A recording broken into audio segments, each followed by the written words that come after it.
time with family, staying active, doing what you love. We understand how important it is to live your best life, even as times are changing.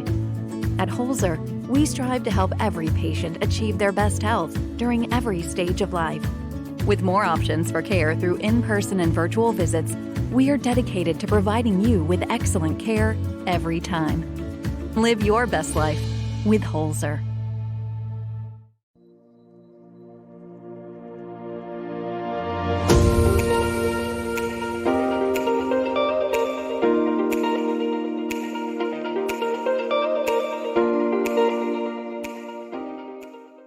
Welcome to the Talk of the Town podcast. I'm Josh Wellington, your Executive Director of the Gallia County Chamber of Commerce, and we thank you for joining us. My guest this week is the President of the University of Rio Grande Community College, Mr. Ryan Smith. Ryan, thanks for coming in. Happy to be here. Thanks for the invite. So you're a local guy, grew up in the area, have had a very interesting path through your career. If you would, touch on kind of, your background and kind of where that path has led and how you've ended up now as the president of the University of Rio Grande. Yeah, I ask myself that question a lot. My career path kind of looks like a 3-year-old with a crayon coloring. So, no, it's been, it's been an unbelievable ride. I started out with a degree in finance and went to work with my father and my uncle in the brokerage business. Had a great run there, enjoyed that a lot. Somewhere along the line decided to run for the legislature. Did that while I maintained the position at Hilliard, working as a financial advisor, and then kind of ran my 8 years in the legislature and decided to come back home to try and stabilize Rio Grande.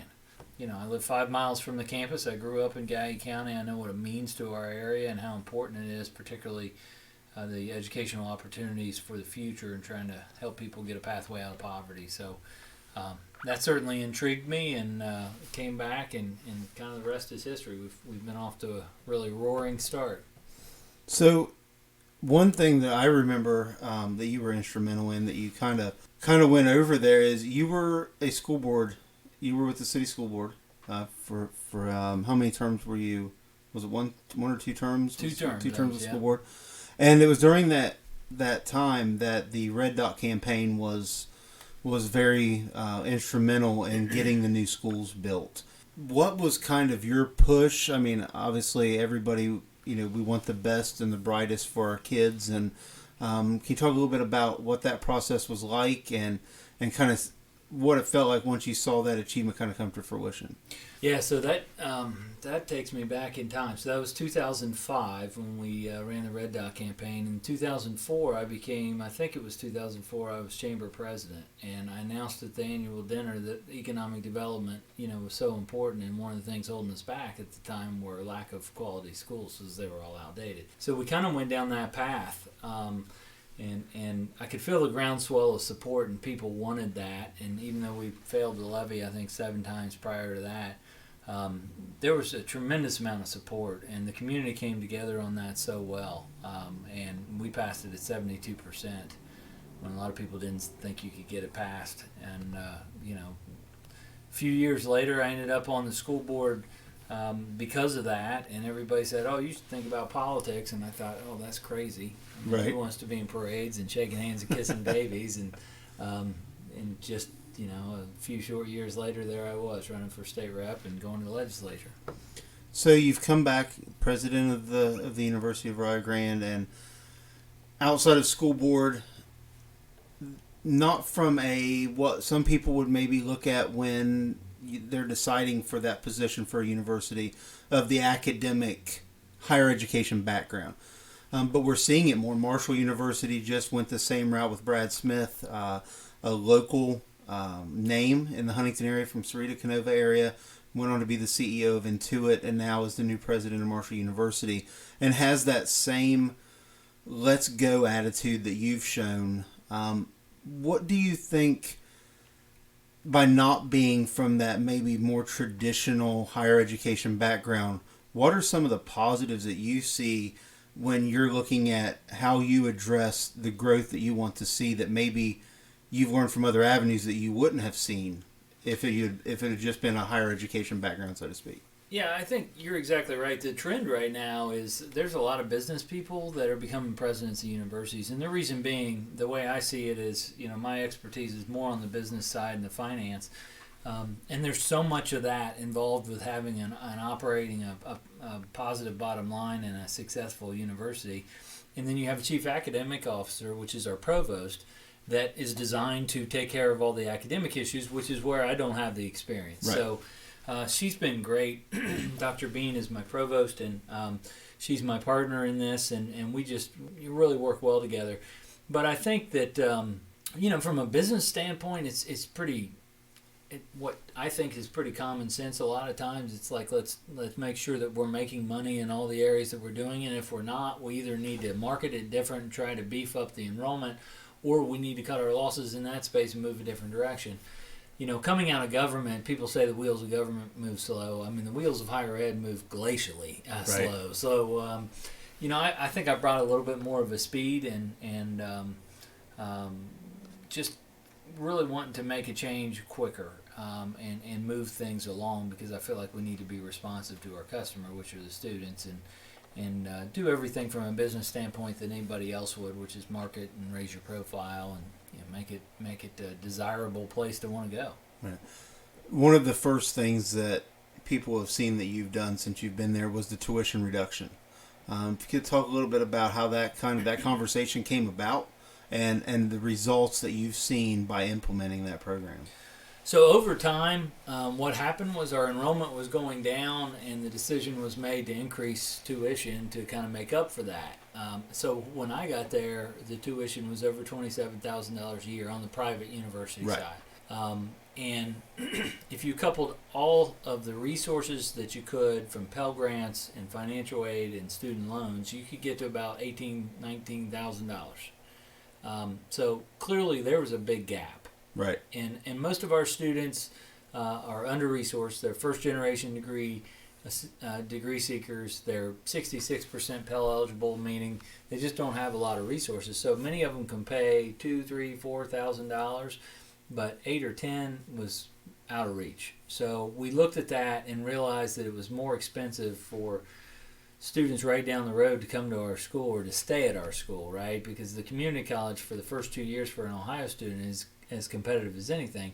But then people would transfer and say, I love it here, but I can't afford to stay. Right. So that was kind of the challenge we were facing.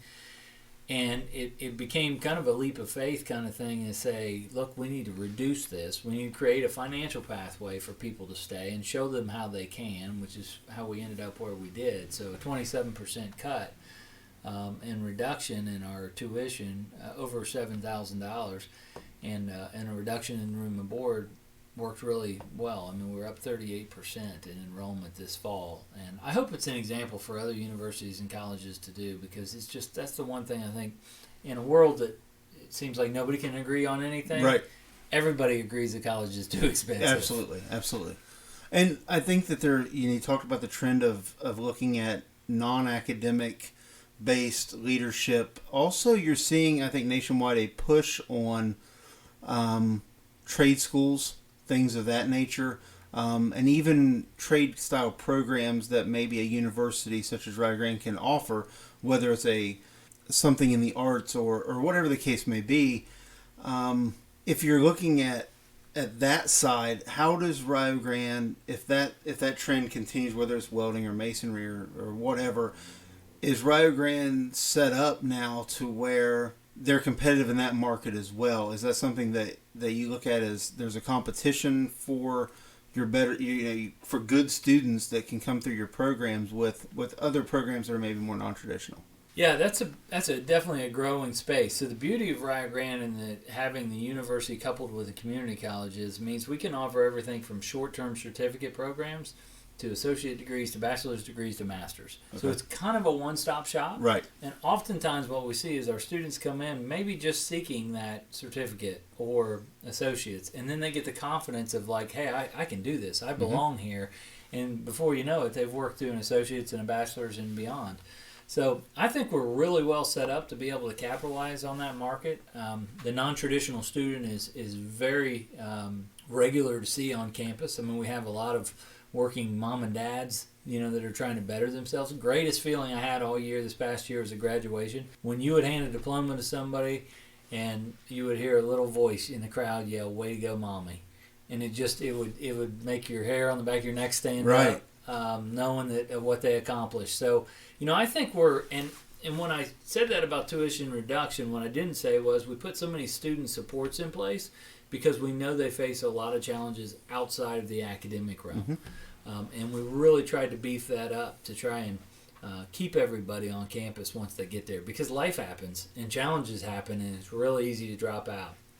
The last thing we ever want is somebody to come to our programs and, God forbid, end up in a little bit of college debt and then have to drop out before they get a degree, because that's the worst case scenario, and that debt's non-dischargeable and it stays with them forever. So we want to do everything we can to help them reach their goals, and I think we've been really successful. You talk about bringing in an influx of enrollment, and a lot of that is due to the wide variety of the programs that you now offer outside of academics, whether it be esports, swimming, now rugby, which has been an overwhelming success thus far. What are there plans going forward for more of those style programs, and speak a little bit maybe about the success of what you're seeing of those new programs that have recently joined in? Yeah, the esports has been great. I think that offers another opportunity to plug our students into an area to make them feel like they're part of the campus, whether they're commuters or residential students. And we just beat the University of Alabama the other night in Valorant. I went out to watch it because I needed somebody to explain to me what was happening. Right, admittedly, I don't know all that. But it was great, and it was a good experience. Everybody has really enjoyed having them. The rugby program's a great example of what we're trying to do. Open up a new sport that this area has really never seen to any degree, and we've brought kids from South Africa and England and Wisconsin and North Carolina, experienced rugby players, but also coupled them with some of our local athletes that played football that really enjoy the sport. So it's been a great thing. The culture they brought's been great. They're attentive students. They come to other sporting events and enjoy that. One of the lesser known things that we haven't talked about much, we started an archery shoot every Thursday night. And for all ages. And my daughter's 10, my youngest daughter, and she goes out and shoots and loves it. So I think archery's on our horizon. Okay. I really think shooting sports, be it shooting trap and skeet and things like that, definitely fits our area really well. Absolutely. So we're excited to give students and I was going to say young people, but really with non-traditionals, it could be anybody.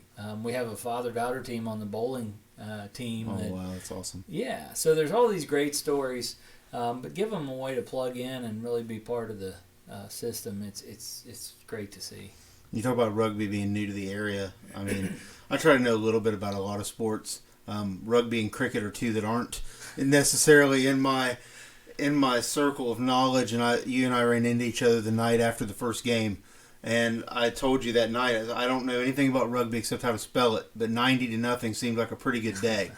So the team is, headed out toward St. Louis. Yeah. By the time this airs, they play tonight? No, actually they play a week from Friday. Okay, so you will have time. Is there some place that people can listen, or is there a link through the university maybe they can catch the game somehow? Yeah, if they go on to rioredstorm.com, there's usually a link to any of our games. There's a little camera there that you click on when it says what game's coming up, and it will link to that. Some of them, if they're postseason, there's a paywall, so you have to pay $5 or whatever it might be, but that's the same thing you'd pay if you were going in the event. So they can watch it on there. It's an interesting sport that if you really need to have somebody with a little bit of experience sit by you to explain it a little bit. I've learned a lot, and I've got a long way to go. But, starting a new program, honestly, if we didn't win a game, I wouldn't have been surprised. Right. And shockingly, we're undefeated. We won the conference championship, and we're headed off to the regionals for the national championship. Can't make it up. It's a story tale that it's amazing. As successful as the university is and the growth that you're seeing, it's always been known, I guess, it takes an environment surrounding the university to make people want to stay. And you're seeing that now throughout the community surrounding the campus. What does that bring to the university with all of the development that's coming that way? Well, I think it's just all momentum, right? I mean, we've got such a tremendous positive momentum right now. When I first went there 2 years ago, people would say to me, "Are you guys going to stay open?" And that was a common question I got. Wow. Now it's like, man, what are you going to start next? I'm always glued to social media to see what you have going next because there's something new coming. So that it's exciting from that perspective. We've had investors come in and buying some dilapidated properties, tearing them down, putting up new housing. It's just raising the bar across the board, and we want it to be even more beautiful than it already is. I mean, the rolling hills and everything. I've been on a lot of campuses, and maybe I look more now that I'm in this business. Right. I just don't think you'll find any place prettier than Rio Grande. And I always say, our beauty will bring you here, our kindness will keep you. Because the people that we have in the Rio family are just tremendous. I mean, it's just a special place. And as you see investment throughout the community, that only helps us. The momentum builds. People want to... We'll see more and more growth out there. I was joking this past weekend, I'd love to have a Chick-fil-A in Rio Grande. I said if I had that, it would almost make me complete because everything else is there. Right. Small village and a small town feel, but as many amenities as I need, so it's great. What do you see the future of the University of Rio Grande? What is your hopes for the future for the university? Well, I think I'd probably scare people if I told them all my hopes and dreams. But, the biggest thing I want is for years, our area has always kind of been thinking about, okay, as you graduate high school, where would you go to work? And most of the time, at least when I was growing up, you looked around and your biggest employers were Holzer Health System, it was the power plants, and it was the school system. And if you didn't go in one of those pathways or your family wasn't in a business or something like that, you probably had to move if you were going to find gainful employment. So what's beautiful about it now is we've got all these opportunities online. After the pandemic, people realize you can work from home or you can work from somewhere with a high-speed connection. We have tremendous connection, 10 gig connection at Rio Grande, and we're going to be opening up some office space for people to work. I say that because our computer science program, we're going to be beefing it up. I think that will generate people making jobs of $60,000 to $80,000 right out of college, and they don't have to leave our area. Right. So we're thinking outside the box. We're going to be adding programs that this area has never really thought about, or they think, oh, I didn't know they had that. That's the kind of thing I want to do. I want to have all the opportunities for people to come get a degree that they can gain great job and employment through. There's just so many things. I mean, we're probably building a new dorm in the next year and a half because we're out of space in our dorms. Right. So that's a sizable investment that'll keep the momentum going. Right. There's so many things going that are exciting that when I talk to people, they're just happy to be a part of and hear about. And I think that excitement, obviously it's great for the people who are already here because these, when people drive through the village, a lot of times when you hear something's coming to an area, whether it's here in Gallia County or anywhere, first you see some dirt move, and then you see a sign that's up long enough that the paint starts to fade off of it, and telling that something's coming, but you don't know what. And then you wait and you wait and you wait, and sometimes things change and it never comes, or by the time it finally does, the person that you thought that was going to be geared for has already grown past it. With these projects, it seems like things are happening at a rapid pace. So if you see the red and white sign go up, there's a really good chance that there's going to be some work coming to that spot fairly quickly. And I think that the excitement in seeing that, the community is even more anxious. Like, okay, this is, we don't know what it is, and it may not have anything of interest to us, but man, stuff's happening. And if it's happening there, then I think that kind of thing is contagious. So it starts coming in toward Gallipolis, or it goes out toward Bidwell, or toward Crown City, or wherever the case may be. I think that people are seeing the things that are going on both in the surrounding area and at the university, and I think it really, really excites them. throughout your time in the legislature and now being at Rio Grande, you've always been very active in the community.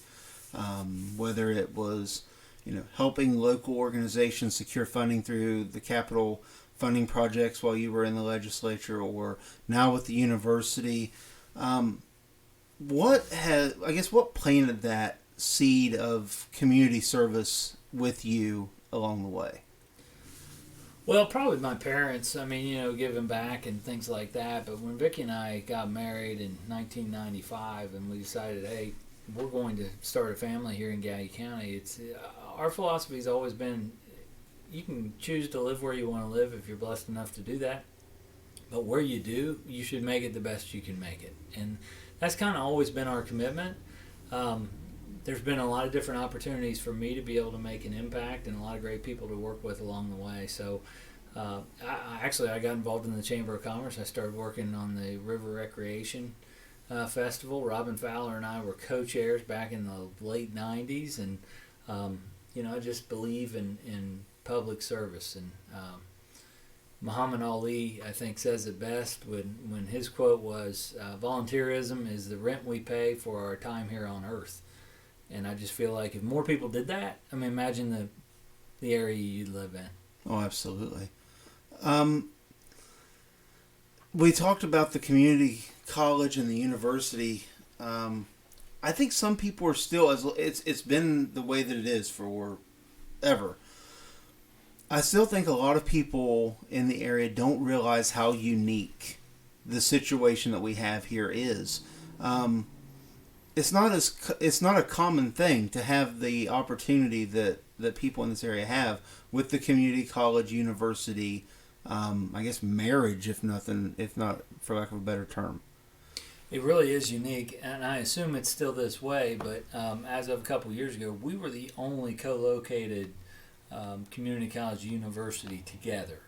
Now, you have a lot of universities and community colleges that work together, that have agreements together that maybe the university will come to the community college site and offer certain things, but none that have dormitories that operate in the way that we do. So, and that's nationwide. That's not just in Ohio. So we are really unique, and we try to maximize the benefit of having the state support from the community college and marry it with the liberal arts side of the university. And, I think we've done a really good job with aligning those, and even now with our new plans and everything else, I mean, we just continue down that path to try to figure out how we can maximize the resources from both sides to make it work and benefit the area the most. Looking at everything that you've done thus far, the schools, legislature, speaker, president of the university, can you name the thing you're most proud of, your most crowning achievement thus far? What can you look back on and say, man, that is what, if I don't do anything else from this point on, I know that I achieved this one thing and that made a difference? That's a heavy question right there. So, my time in the legislature was great because I felt like I could get a lot done. And one thing that's always stuck with me, a couple things I accomplished there. The grocery store in Benton County, when they were without a fresh produce for 4 years, I believe it was, to get that to go in there was huge. I mean, it was impactful for generations to come. Little things, what I say little things that people don't know about. I mean, trying to cut through the red tape to help a disabled youth get a wheelchair and a kid from Wellston. And, that's something that I always thought was one of my best things that I ever did. Very few people ever know about it, which is fine. But honestly, the reason I came to Rio Grande was I went to the legislature to make a difference. We're in term limits, 8 years and you're done, or you go to the Senate. You're a limited period of time. At Rio Grande, you can have a longitudinal impact for decades. And seeing people graduate and achieve their dreams and go on and, like I said, many times first-generation degree seekers that feel overwhelmed when they get there, and to get a degree and go on to a meaningful job and just better themselves and their families, to me it doesn't get any better than that. I'm really proud of a lot of the things that we've been able to accomplish, but for me this is like very purpose-driven work, and it's something that I can do to change it for not just this year and next, but for the next 100 years. Well, from the chamber perspective and personally from me, we're proud of everything that you've done thus far. We're excited with the things that you have coming, to see the growth of the university and how that benefits the community. I talk about my daughter on here about every week. To know that if she so chooses that she wants to pursue higher education at a local level, I can have the confidence, even though at this point she's almost 9, I can see a path that is being built to where she can get a top of the line, head of the class education locally, and that she will be able to compete anywhere that she chooses to go in her future. And that means a lot. And I don't think that, people have always, had that confidence. I mean, just to be honest, and to see the confidence that the community now has in the things that you're doing out there and that the university is doing under your leadership, it says a lot about the things that this area of the state can do, what this community can do. And that, I know numerous people. One of the teachers at my daughter's school is not from here, but she came here, got her education. She is now a teacher at one of our schools. She is a coach at the university. I know you know who I'm talking about, but that's someone who had no connection really to here that I know of, and now has made this her home. And I think that as the university grows and the area surrounding it grows and our community begins to prosper even more because of it, that will happen more and more. Where people come here for an education and we claim them as our own and keep them, and they, that particular person has had a great impact on my daughter and, numerous other kids that age, and we benefit from that. So it's exciting to see the things that you're doing, and you're to be commended for sure. In closing, is there anything that you want people who are maybe thinking about coming to Rio Grande, maybe they're in this year's senior class or they're a non-traditional student, a message that you want to get out to the community before we close? I think the biggest message for people who are considering higher ed, or even maybe they're not and they should be and they don't realize it. I mean, number one, if you fill out the FAFSA form, which will make you eligible for financial aid, or at least see if you are, that's the key to unlocking a lot of resources. And unfortunately, too many people don't realize, particularly when you start on the community college side, if you think you don't have money, the government's there to provide it, and it's a resource that will get you a pathway to a college education. So you don't have to understand all of that. Mm-hmm. If you reach out to our admissions department, they can help educate you on that. I think having that conversation, don't just dismiss it that you can't afford it. I think that's the biggest thing. I like to say everybody's got to fit somewhere. So when your daughter's time to go to school, she needs to find the best fit for her. Mm-hmm. And maybe that's not Rio Grande, but it's not because we aren't what you just described, right? I mean, they may not choose it, but it's not because we don't offer what they want or that we're not the quality they think. So I think that's really important. And the last thing is, our area has always kind of been mired in not thinking big enough, in my opinion. And I've been fortunate to be around a lot of successful people in my life, and they live in a world without limits. I mean, their thoughts go everywhere. Right. And if you can't see it and believe it, there's no way you'll ever achieve it. So it's one of those things, right? I mean, we think big. I mean, when I brought rugby to the board, they looked at me like I had two heads. Like, who are we going to play? And, now we're having wild success with it. So thinking big and outside the box, I think, is key. But, we're blessed to be in a community that cares about who we are in Rio Grande and higher education. And, look, I'm happy to be back in the future because we have so many great discussions going on right now. And where they will lead, I'll just leave it as a teaser there because there are numerous programs coming that people are going to be super excited about. Awesome. And we'll have more news on that in the coming months. Well, when you have an announcement, you can come here and we'll get the word out. Ryan, thanks for coming. Don't forget you can listen to the podcast every Sunday morning on WJEH-FM 93.1 during the 8 o'clock hour. And join us next week when our guest will be Tom Wiseman from the Ohio Valley Bank. Until then, thanks for listening. We'll see you next time.